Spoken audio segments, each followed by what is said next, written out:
Prophet Solomon, the wise king. Solomon's bright beginning. A long time ago, in a sunny land called Canaan, there lived a boy named Solomon, the son of Prophet David. Solomon had twinkling eyes and a heart full of love for God. He grew up in a bustling palace with golden walls and colorful gardens, where his dad ruled the Israelites as a kind king. David taught Solomon to sing beautiful songs from the Zabur, a holy book, and to be fair and wise.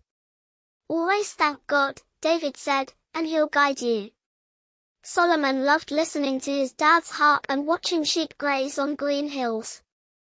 As a kid, Solomon was curious, always asking questions like, why do birds sing, or how do ants work together? He'd sit by the river, watching fish dart and listening to the wind whisper through the trees.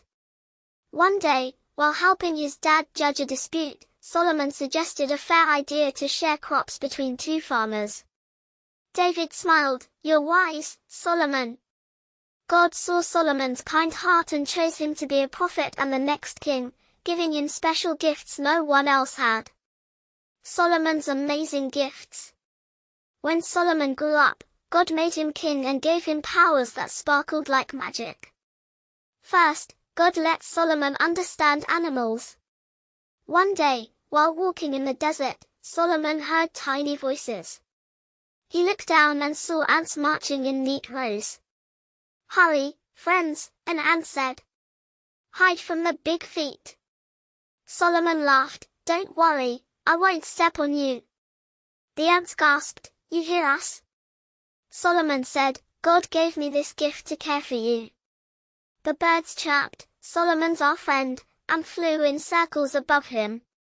God also gave Solomon power over the wind. "Blow gently," Solomon would say, and the wind carried him across the desert like a flying carpet, fast and cool. He could visit faraway places in a day. Another gift was control over jinn, invisible helpers who could build things super fast.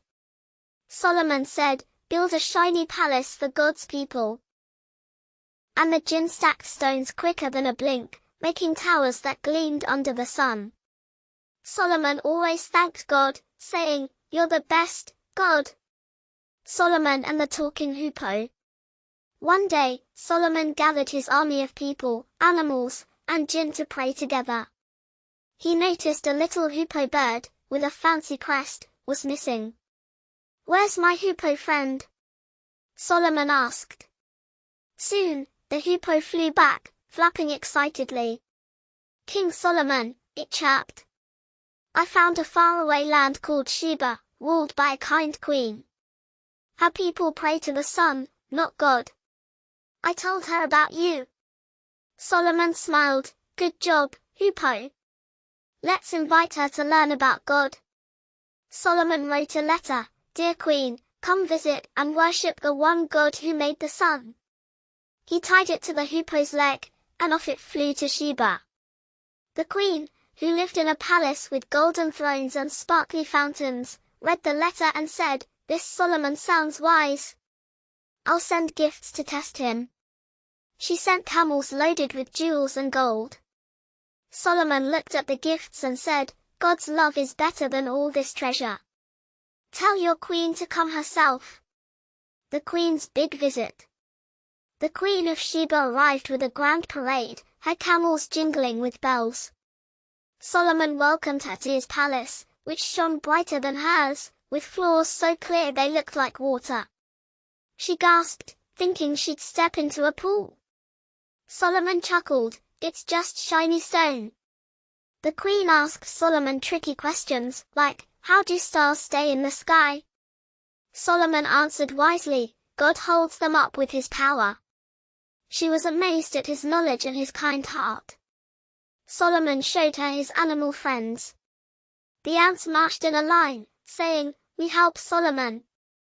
The birds sang songs from the Zabur, and the wind swirled gently around them. The queen said, "Your God is real. My people pray to the sun, but it's just a creation. I want to worship the one God." Solomon clapped, "Welcome to God's family." The queen returned to Sheba, telling everyone to love God, not idols. How people listened, and their land became happier. Solomon's wise rule. Solomon ruled for many years, making fair decisions. Once, two farmers argued over a baby goat. "It's mine," one said. "No, mine," said the other. Solomon listened carefully and said, "Raise it together and share the milk." Both farmers smiled, happy with his idea. Another time, the jinn built a tower too tall, showing off. Solomon said, "Build for God, not pride." The jinn fixed it, and Solomon thanked God for keeping everyone humble.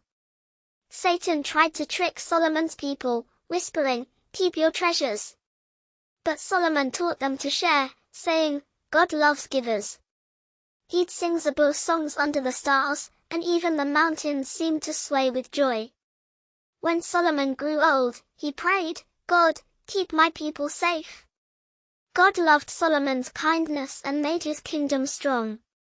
Solomon's story teaches kids to be wise, kind, and thankful, like he was with his animal friends and the Queen of Sheba. His gifts, talking to animals, riding the wind, and leading jinn, show God's power. So, kids, when you feel proud or confused, pray like Solomon and trust God's plan. He's always wiser than us.